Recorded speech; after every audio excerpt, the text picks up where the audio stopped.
Do you know how many mass shooters there have been in America over the last 10 years? Counting or not counting gang violence? Great.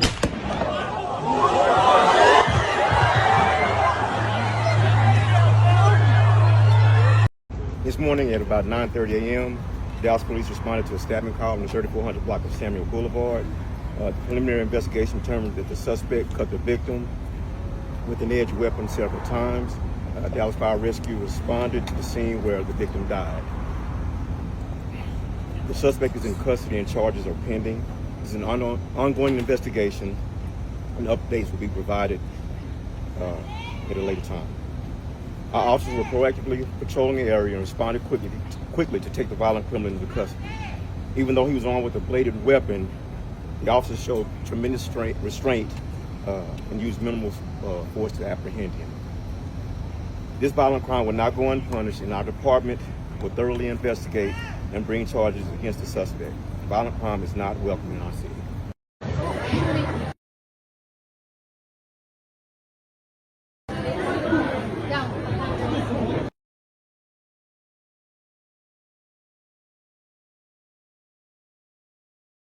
It is shocking to hear about a beheading, and today we are learning more about the suspect and the victim. Both of them have been identified by police. This happened off of I-30 at a motel near the Tennyson Golf Course. Police say Yordanis Cobos Martinez is charged with capital murder. According to the affidavit, a witness says she was with the suspect cleaning a motel room when a coworker and manager told him not to use a broken washing machine. That was 50-year-old Chandra Nagamalaya, the man who moments later police say was stabbed until he was decapitated with a machete by Cobos Martinez. Police were already patrolling nearby and arrested the suspect just a block away. The person that did it doesn't seem like he's capable of one. Very quiet, clean the rooms, he went home. That was it. Okay. And the guy that was killed, he was nice, was about business, stayed out the way, didn't cause anyone no harm. And this isn't the first time the suspect's mugshot has made headlines. In 2017, he was convicted in California for trying to steal a woman's car while naked with her still inside the car. As for the victim, we've learned that Chandra is a father and a husband. And according to the affidavit, his family was there trying to intervene when this all was happening. Let's send it back to you in the studio. Counting or not counting gang violence? Great. Oh my God. Wait, Cody, go, run. Whoa. Violence. Great. The FBI is asking for help identifying this man who they are calling a person of interest in the shooting of conservative activist Charlie Kirk. Sources tell ABC News ammunition found with the rifle was engraved with messages about transgender issues and anti-fascist ideology. Meanwhile, President Trump says he plans to speak to Kirk's family this afternoon. Our Chief Justice correspondent Pierre Thomas has more on that. Pierre, what's the latest on this photo? Diane, well, here's what we have and here's what we know. This picture is being put out by the FBI and law enforcement because they believe this is a person that they very much want to talk to. I'm told by sources it's from surveillance footage in and around the area where the shooting took place. And you can see this appears to be a male person wearing sunshades and a baseball cap. The FBI very much wants to talk to that person, and they're asking for the public's help in identifying this person so that they can get access to them and begin to interview them. Again, they want the public's help to identify this person so that they can talk to him. This person is being described to me as a person of interest. That all-out urgent manhunt for the suspect in what officials are calling the political assassination of Charlie Kirk at that college campus here in Utah. The only information we have on the suspect, the possible shooter, is taken from closed-circuit TV here on campus. We do know dressed in all dark clothing, but we don't have a much better description other than that. Kirk, the right-wing commentator and fierce ally of President Trump, shot and killed in full view of a crowd of about 3,000 Wednesday. The shot came from here on campus, from a location at a potentially from a roof, yes. A longer distance shot from a roof. Authorities combing through video from the scene, including this one, which appears to show a person on the roof, according to sources familiar with the ongoing investigation. That's a lot of people, Utah, I'll tell you what. Kirk, the 31-year-old leader of the powerful conservative youth organization Turning Point USA, was sitting under a tent answering questions from the crowd. And just as he was answering a question about mass shootings in America, a single shot rang out. Do you know how many mass shooters there have been in America over the last 10 years? Counting or not counting gang violence? Great. Kirk struck in the neck and immediately slumping backward. Kirk then picked up and rushed by a group of men believed to be his security to a waiting SUV. The crowd outside in chaos. I was 15 feet away, and it was really hard to witness. As the guy said shooting or shooters or something like that, you just hear the gunshot and I'm sorry, you just see his neck just like open up and there's just like so much blood that just came out. It was horrible. Back up! 2 men detained and then released, and the real shooter is on the loose. 24-year-old Henry Dells tells me he had the last full conversation with Charlie Kirk. How long after your conversation with him would you say that shot rang out? Probably like between 30 to 40 seconds, less than a minute. When the shot happened, I looked immediately right before it started gushing, and then I saw it gushing. Dells tells me security was thin, and Utah officials saying that only 6 officers were deployed for security at the event. Kirk, just 31 years old, with a wife and 2 young children. The powerful conservative leader had just kicked off a tour of college campuses around the country. I'm Charlie Kirk, founder of Turning Point USA and Turning Point Action. Together, the largest conservative grassroots organizations in the country. Because of his influence over conservative youth, the 31-year-old was courted by some of America's most powerful conservatives. He also hosted one of the nation's most popular podcasts, The Charlie Kirk Show, and was given a key speaking slot at last year's Republican National Convention. Thanks to our work, I talk to a lot of young people on campuses, at our events, on my radio show, podcast, and social media. Said differently, I visit college campuses so you don't have to.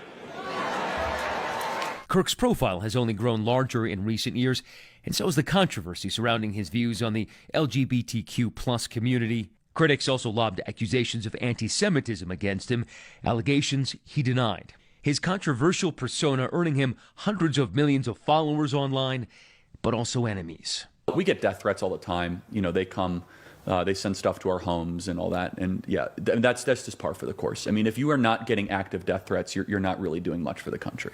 President Trump posting, "Melania and my sympathies go out to his beautiful wife, Erica, and family. Charlie, we love you." Mourners gathering at the Utah State Capitol to remember Kirk. Supporters seem tearfully embracing each other. In Utah, the Republican governor, Spencer Cox, referencing other recent political assassinations of Democratic lawmakers in Minnesota, now pleading for the country to unite against violence. And I want to be very clear that this is a political assassination. Our nation is broken. Nothing I say can unite us as a country. Nothing I can say right now can fix what is broken. I don't care what his politics are. I care that he was an American. Following yesterday's tragic shooting of Charlie Kirk, FBI agents have been working around the clock in coordination with our law enforcement partners. We are and will continue to work nonstop until we find the person that has committed this heinous crime and find out why they did it. This morning I can tell you that we have recovered what we believe is the weapon that was used in yesterday's shooting. It is a high-powered bolt-action rifle. That rifle was recovered in a wooded area where the shooter had fled. The FBI laboratory will be analyzing this weapon. Investigators have also collected footwear impression, a palm print, and forearm imprints for analysis. Now, I understand there are a lot of questions about motive. I assure you that all leads, tips are being fully investigated. As of this morning, we have received more than 130 tips. We thank the community for that. The FBI has brought every resource to bear, and we will continue to do so throughout the course of this investigation. The FBI's mission is to protect the American people. It's to uphold the Constitution of the United States. Any attack on the First Amendment, is an attack on the very foundation of our democracy. That is why we will relentlessly pursue this case and the shooter until we find him. We were able to track the movements of the shooter. Starting at 11:52 a.m., the subject arrived on campus, shortly away from campus. We have tracked his movements onto the campus, through the stairwells, up to the roof, across the roof to a shooting location. After the shooting, we were able to track his movements as he moved to the other side of the building, jumped off of the building, and fled off of the campus and into a neighborhood.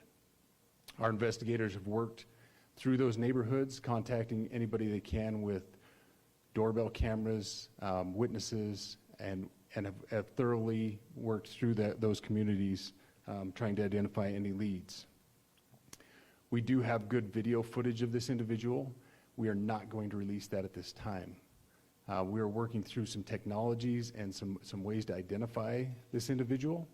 If we are unsuccessful, we will reach out to you as the media and we will push that publicly to help us identify them. But we are confident in our abilities right now, and we would like to move forward in a manner that keeps everyone safe and moves this process appropriately.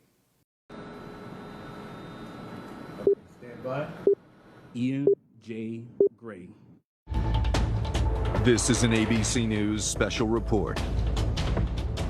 Good morning, I'm Diane Macedo. We're coming on the air because authorities are holding a briefing about the shooting death of conservative activist Charlie Kirk. Kirk was shot and killed in front of thousands of people during an event at Utah Valley University. The shooter is still on the loose, and authorities say they're searching for a lone gunman who fired a single shot from more than 100 yards from where Kirk was sitting at the time. And those officials now are giving us an update on the investigation. Let's listen. Good morning. I am Bo Mason, Commissioner for the Utah Department of Public Safety. I'd be remiss if we didn't start off today and recognize the significance of the day. Historically, on 9/11, law enforcement has come together as a group to recognize and honor those that sacrificed to preserve the ideals of this country, the freedoms of this country. And instead, we find ourselves today hunting a murderer who chose to violate our rights, the rights of an individual within this country. Just to recap yesterday's events, at around 12:20 p.m., political influencer Charlie Kirk was at Utah Valley University participating in a student-sponsored event with Turning Point USA. Charlie was shot at that event. He was transported to a local hospital where he later passed. Last night, his body was moved to the state office of the medical examiner. We will continue to facilitate movements to get him home today and with his family. Yesterday, during the investigative process, we located a couple of persons of interest. We interviewed those individuals, and after releasing them and after clearing them of being suspects, they face scrutiny, they face threats. We asked the public to be patient with the investigative process. These individuals were not suspects, they were people of interest. We ask that you do not impose into those people and that investigative process. They don't deserve that harassment for being subject to that. I'd like to thank all the investigators that are involved in this. They have worked around the clock. All day yesterday, through the night last night, investigators from the State Bureau of Investigations, from county, from city agencies, the university, our federal partners with the FBI, the ATF, and many others. Those are just a few of the people that we have involved in this. I'd like to thank all of them for their strong work. Through all that work last night, we were able to make a few breakthroughs. We were able to track the movements of the shooter. Starting at 11:52 a.m., this subject arrived on campus, shortly away from campus. We have tracked his movements onto the campus, through the stairwells, up to the roof, across the roof to a shooting location. After the shooting, we were able to track his movements as he moved to the other side of the building, jumped off of the building, and fled off of the campus and into a neighborhood. Our investigators have worked through those neighborhoods, contacting anybody they can with doorbell cameras, witnesses, and have thoroughly worked through those communities, trying to identify any leads. We do have good video footage of this individual. We are not going to release that at this time. We are working through some technologies and some ways to identify this individual. If we are unsuccessful, we will reach out to you as the media and we will push that publicly to help us identify them. But we are confident in our abilities right now, and we would like to move forward in a manner that keeps everyone safe and moves this process appropriately. Last night I communicated with Erica. The family's devastated. As a commissioner of public safety, as a father, as a husband, I can only imagine what that family's going through. The heinous event that happened yesterday is not Utah. This is not what we're known for. Over the past several weeks, we've seen this state come together to help families in mourning, come together as a community to show what Utah is known for a state of character, of service, of camaraderie, of a neighboring feel. We will not stand for what happened yesterday. We are exhausting every lead.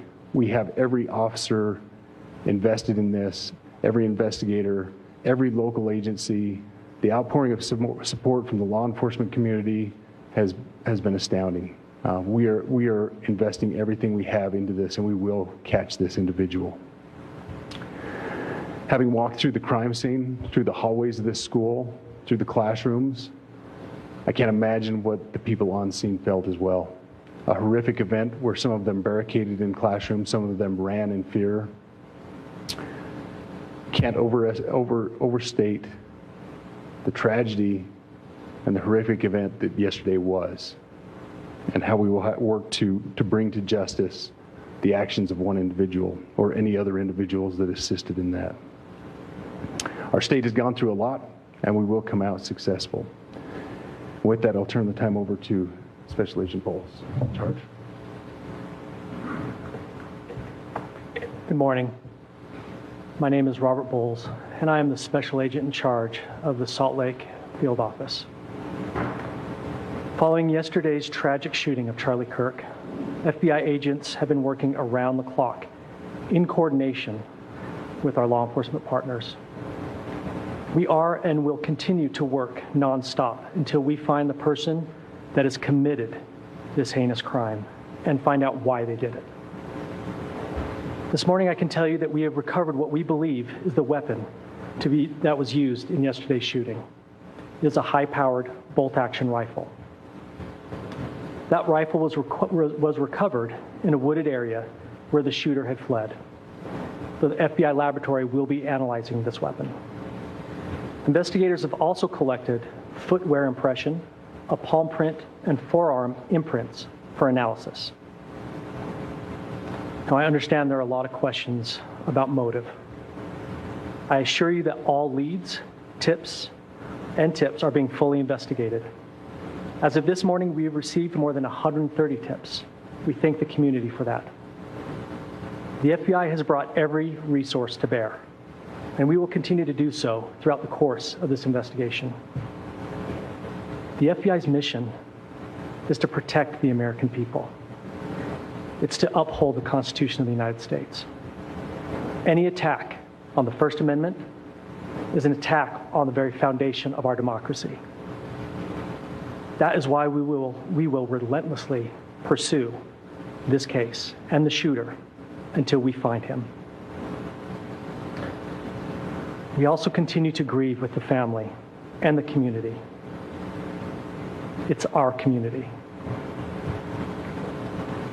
If you have any video or images from the shooting, we ask you to please submit them to our digital media tip website at www.fbi.gov/Utah Valley Shooting. You can also call the FBI at 1-800-CALL-FBI. We truly rely on the public's help in these types of cases, and no tip is too small or insignificant. Thank you.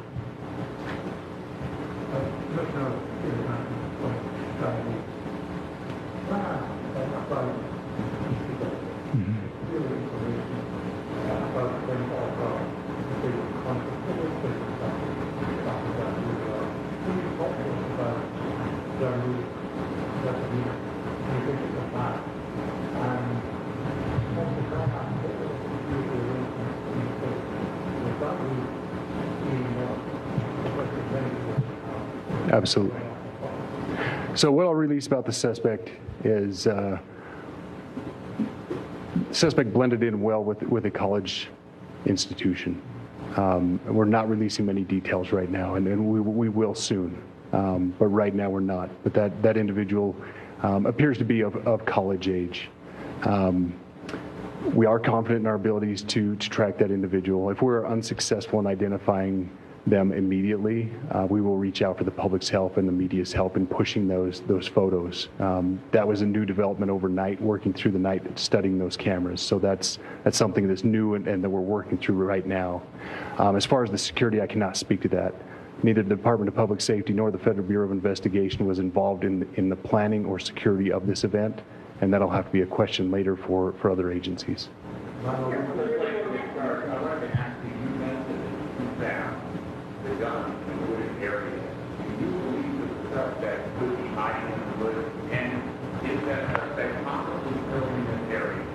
So that's a good question, and it's a question that goes to the safety of the community, right?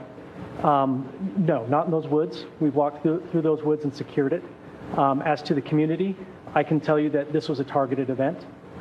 We don't believe that the community is at risk. However, we are exhausting every resource to find him, and we will do so.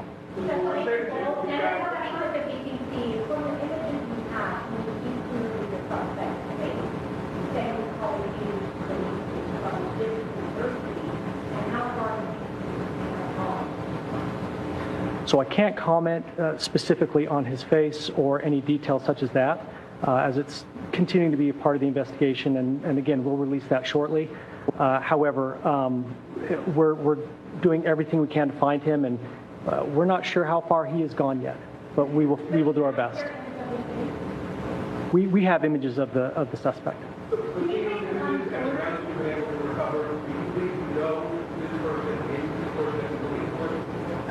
Again, as part of the investigation, we're not releasing any details such as that right now. We are exhausting all of our resources to be able to collect those, but that's, again, part of the investigation. Excuse me? We are working on that, but again, part of the investigation that I can't release.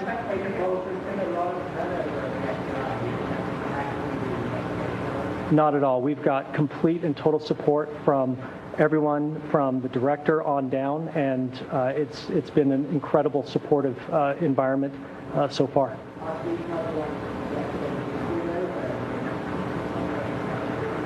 All I can say is that we're working the investigation the best we have with the environment we're given. So thank you.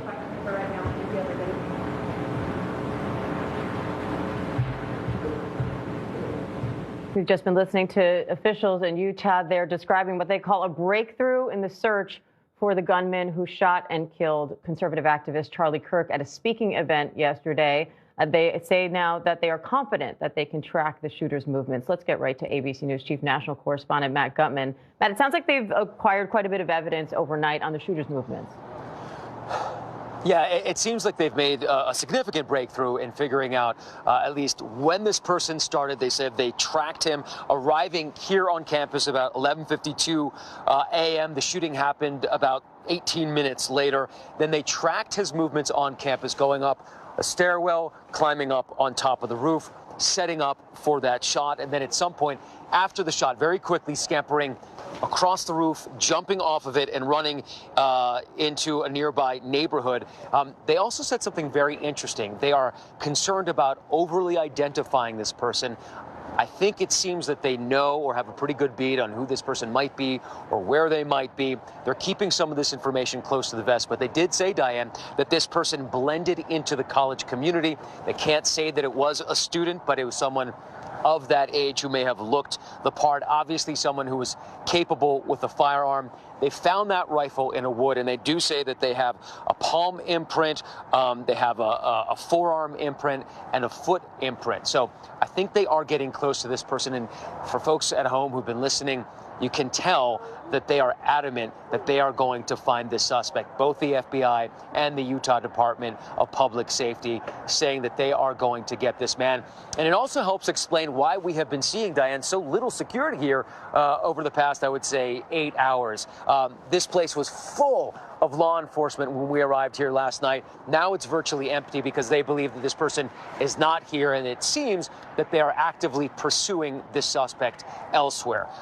They say they'll update us, but apparently they don't want to give too much away to the public at this point, Diane. And I want to bring in ABC's Chief Justice Correspondent Pierre Thomas, too, because, Pierre, they also say they recovered the weapon used in this shooting. What more are you hearing about that and the other evidence they've found so far?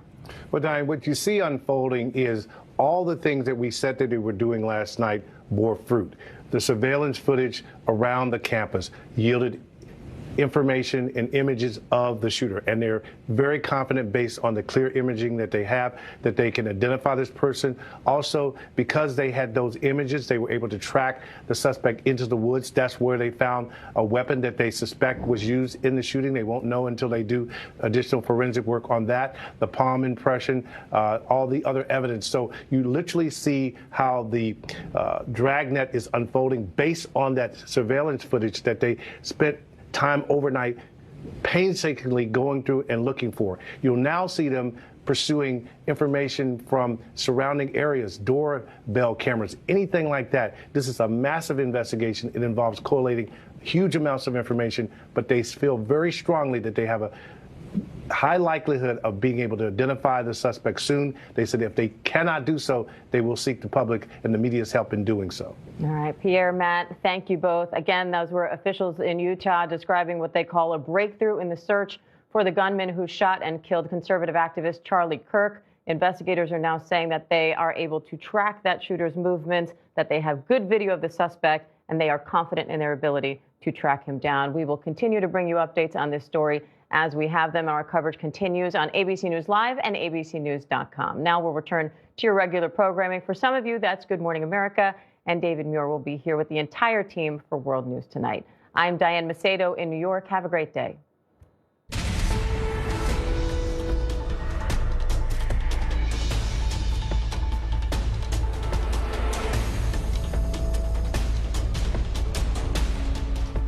And we are getting some more of those new details in the killing of conservative activist Charlie Kirk. At that press conference just a few minutes ago, authorities said they've recovered a weapon, which they described as a high-powered rifle. They also say the suspect appears to be college-aged and, in their words, blended in well with the college crowd. Let's bring in ABC's Jacqueline Lee, who's on the scene, and ABC News contributor and former FBI agent Brad Garrett for more.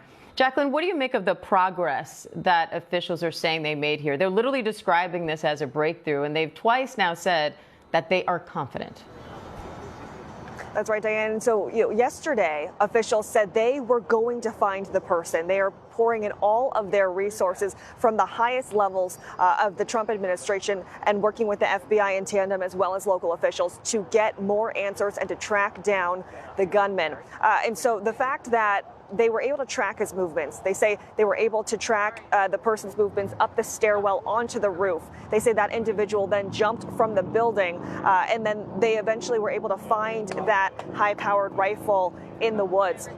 They canvassed the area. They spoke with neighbors. They looked at all the surveillance videos. They asked for doorbell videos, and they say they have a very good look at the individual, but they are not releasing that information at this point, given where they are in the investigation. But they have made significant progress in the last few hours. Diane.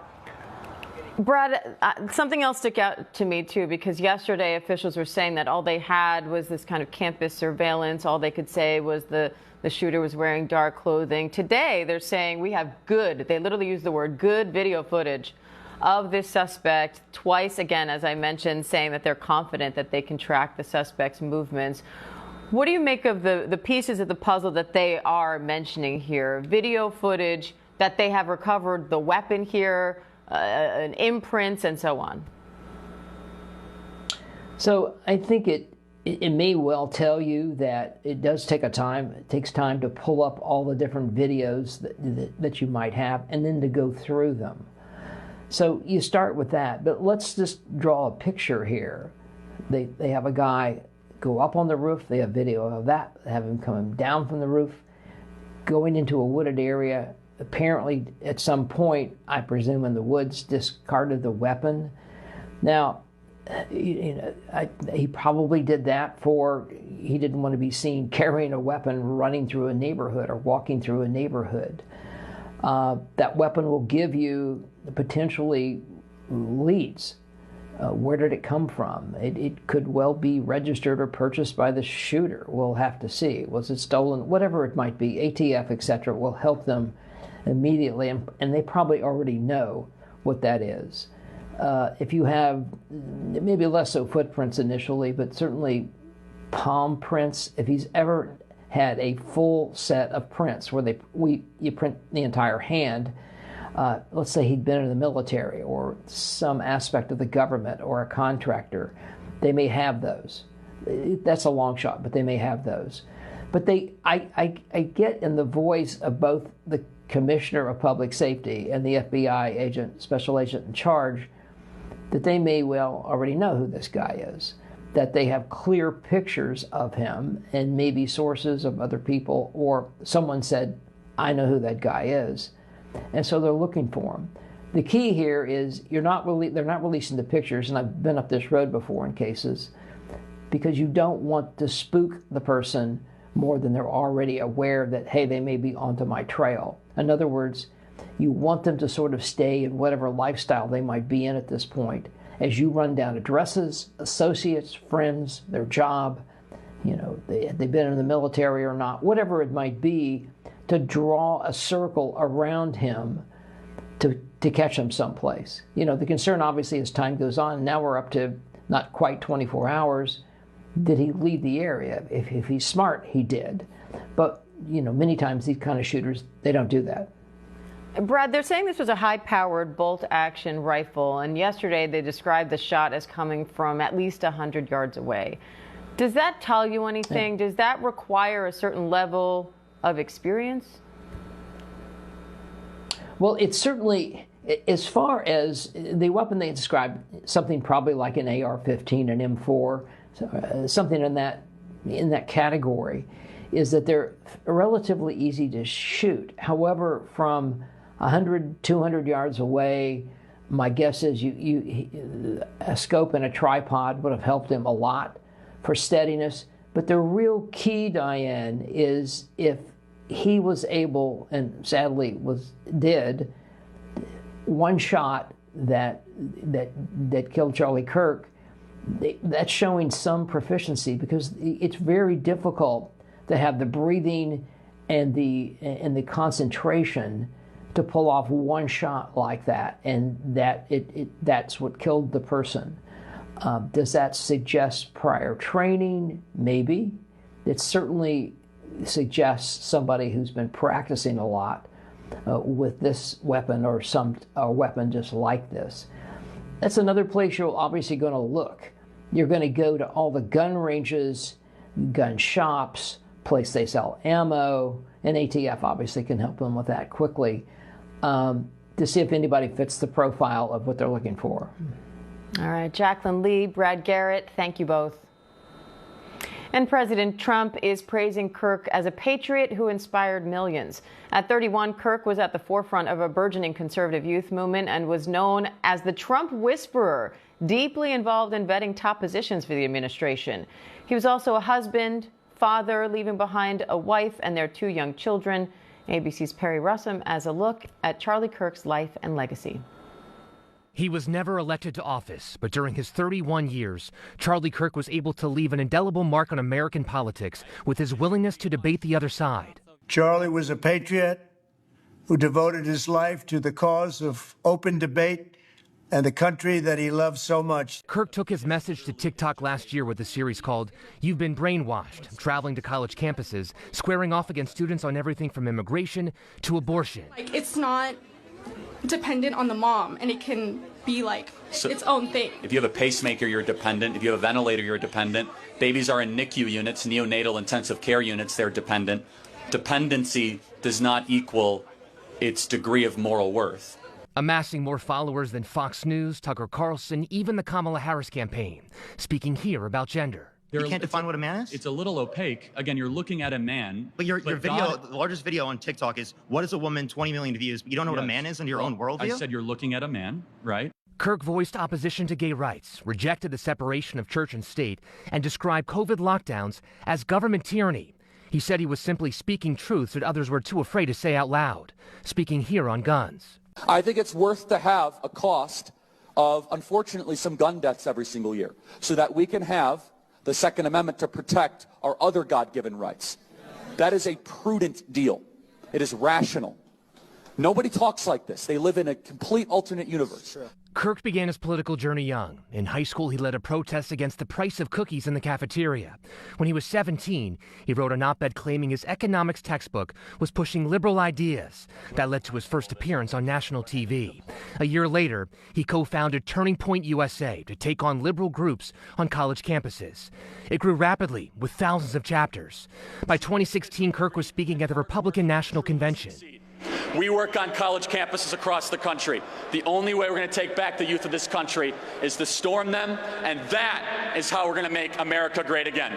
Initially skeptical of Donald Trump, he quickly embraced the campaign, and during Trump's first term, he claimed to have visited the White House about 100 times. Insiders calling him the Trump Whisperer. He's done something that is just incredible for somebody really of his age. You need tremendous talent to do what he's done. Building one of the most powerful youth organizations ever created, Turning Point USA, and I want to thank you, really, Charlie. Incredible job. After the 2020 election, Kirk was among those promoting false claims of election fraud. 4 years later, after Trump's re-election, he was credited with delivering the youth vote. His mission was to bring young people into the political process, which he did better than anybody ever, to share his love of country and to spread the simple words of common sense. On campuses nationwide, he championed his ideas with courage, logic, humor, and grace. Our thanks to Perry Russum for that report. And now Kylie Spencer, the author of Raising Them Right, joins me now with more on Charlie Kirk's legacy. Kyle, thanks for coming on. I know you've reported extensively on Kirk and other conservative activists. What do you think made Charlie Kirk different? Charlie Kirk was really gifted at messaging to a new Republican Party.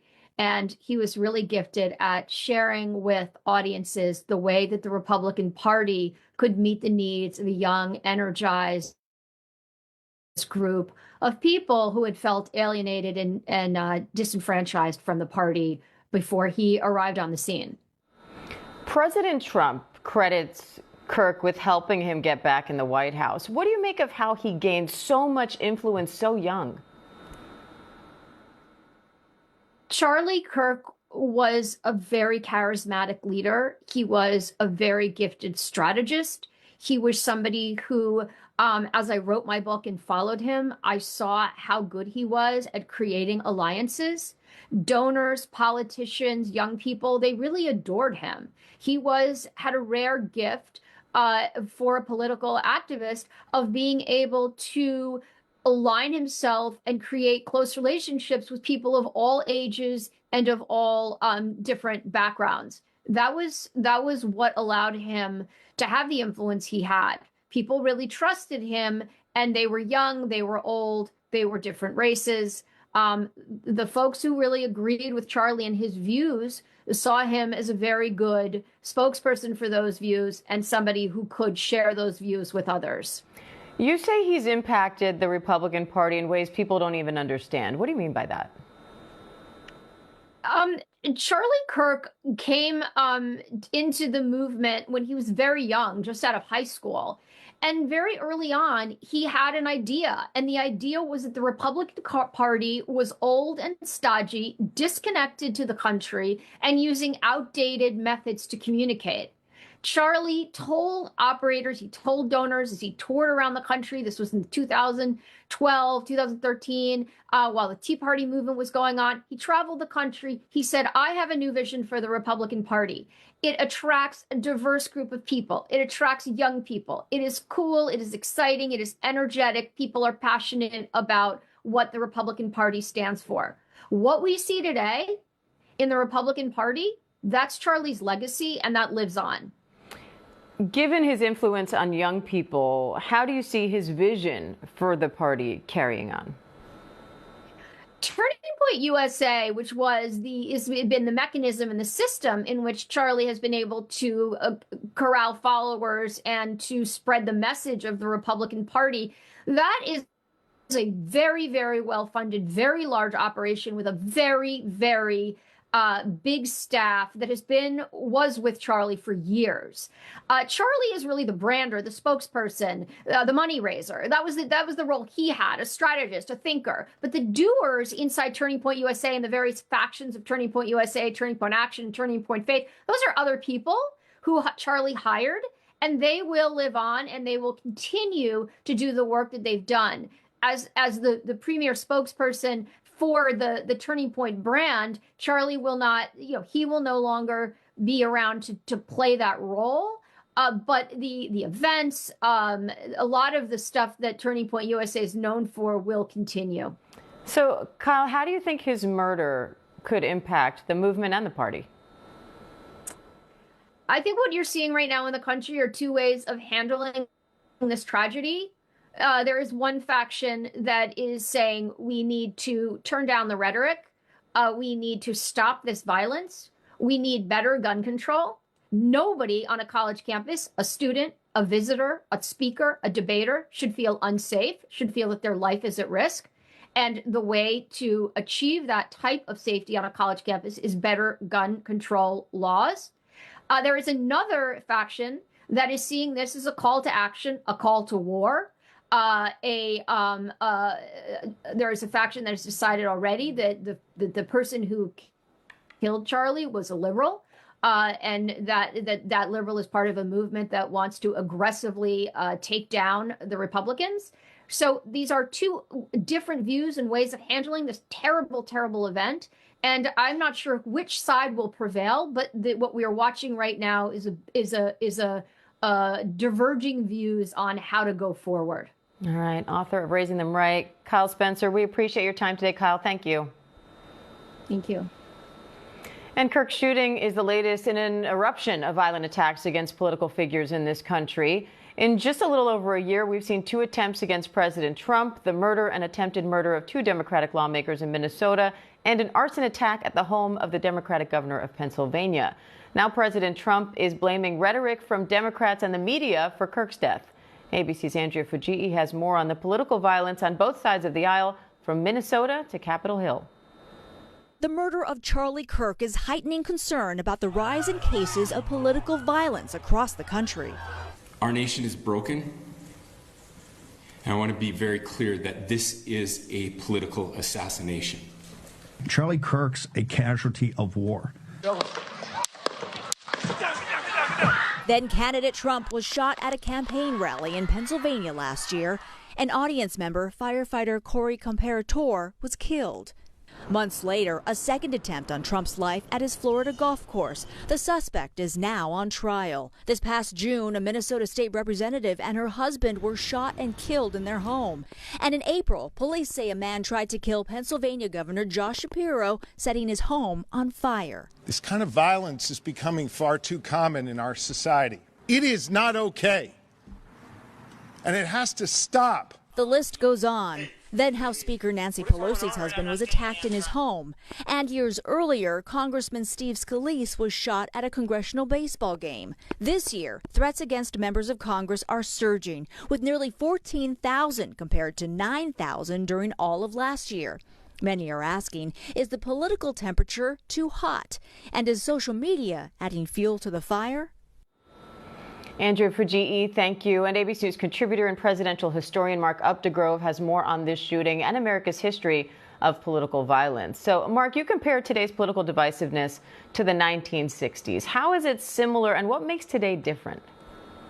You know, the 1960s were another time of great upheaval and discord and division. And we saw in that decade, in just 5 years, Diane, the assassinations of John F. Kennedy, of Malcolm X, and in 1968 alone, the back-to-back assassinations of Martin Luther King and Robert Kennedy. So again, another time of great change and great heated political rhetoric. I think today it's slightly different. I think you have a president in place who offers extreme views that get extremism from the other side. There was more moderation in the 1960s, at least among our political leaders.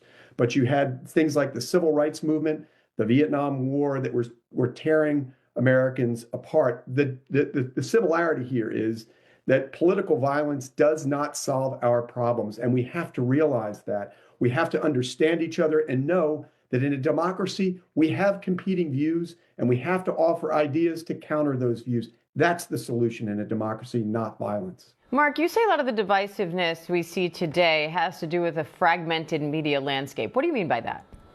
Well, I think social media gives us an opportunity to purvey extreme views from one side or the other with absolute impunity. And it gets us angered and enraged. And for social media purveyors, that enragement means engagement. It's good for them. It's good for their business. So they don't discourage this. I think we have to understand that these devices add to the divisions that we see in our country and be more responsible with what we're putting out there, despite the fact that it doesn't come back to stick us, despite the fact that we can do so with impunity. We shouldn't do it because that affects the social fabric of our country. That creates to the divisions that we're seeing today, Diane. In response to this shooting, President Trump said, and I'm quoting here, "It's long past time for all Americans and the media to confront the fact that violence and murder are a tragic consequence of demonizing those with whom you disagree." What do you make of his message, especially as the target of 2 assassination attempts himself? I think he's absolutely right. We have to worry about the way that we are communicating, and the media is a means of doing that. I think the responsible message for all leaders in our country is to say that this should stop, and we should prevent extremism on both sides of the aisle. You had that litany of violence that was mentioned in the piece, Diane, and that's on both sides of this. That's on the right and that's on the left. It's happening from all sides, not just the left, as in the case of Charlie Kirk. We don't know what the motivations of the assassin were, but we can assume that that assassin disagreed with the views of Charlie Kirk. But we're seeing that on the other side, too. We have to understand that it's not just one side. It's both. It is extremism that we need to prevent in this country. Looking back at the 1960s and how Americans came out of that, where do we go from here as a nation? How do we get out of this? Lady Bird Johnson, who was the first lady for the bulk of the 1960s for 5 years and 2 months, said, "The clash of ideas is the sound of freedom." We are entitled as Americans. We're entitled to our own views. That's freedom of speech. That's what a democracy looks like. But a democracy can be messy. And again, we have to understand that this is not the solution. This violence is not the way to go forward. We have to listen to one another. We have to try to understand one another, and we have to try to go forward as a nation, as hard as that might be at certain times when we hear views that are so counter to what we ourselves believe, Diane. Charlie Kirk was a man with a lot of critics and a lot of fans. What do you think his legacy will be? Well, it depends. He was a leader who had great charisma and great impact. This is somebody who really galvanized the youth. There was no expectation that Trump would get 45% of the youth vote, which he did in 2024. That's much, much higher than many people believed he would get. And that was largely because of the effective movement that Charlie Kirk waged. I think he is a very difficult leader to replace. And there may be a void among the youth, given the fact that we will no longer have Charlie Kirk's voice. He may be martyred. There might be people who rise up and try to fill that gap, or it may not. It remains to be seen what happens when you have somebody this large with a voice this loud who fades from the scene, Diane. And is the bigger impact the loss of that person and all the events he would have spoken out, presumably, or does it potentially have a bigger impact that now his death is raising so much attention to his cause? Well, I think that's the thing. If he is martyred in this moment and people rally to the cause, then I think in terms of the movement, his death would not have been in vain. That movement will continue to be sustained. But again, when you have somebody that major, movements can fade. We saw with Dr. Martin Luther King, who was assassinated in 1968, that the civil rights movement that Dr. King led never quite was able to sustain that continued forward movement because he was such an effective leader. We had somebody here again who was an enormously impactful and effective leader. Again, we'll see what happens, whether somebody can come in and fill that void. And Mark, we just had a guest on, Kyle Spencer, who was saying there are sort of two factions on how to respond to this. Some are calling to turn down the rhetoric, to end the division, to come together and learn how to disagree. And then there are others who feel galvanized by this and say, essentially, this is war. Does history tell you anything about what determines which direction this country goes in? Not necessarily. I mean, there are a lot of factors here, a lot of variables. One hopes that this does not lead to a war. No side, no victor or loser wins in a war, particularly in the United States of America. We are a less effective nation when we are divided. So I'm hopeful that this leads to something where we can reconcile this. All right. Our thanks to Mark Updegrove. And right now, President Trump is about to speak at the Pentagon to honor the heroes of 9/11. Let's pause for the network to join us for a special report.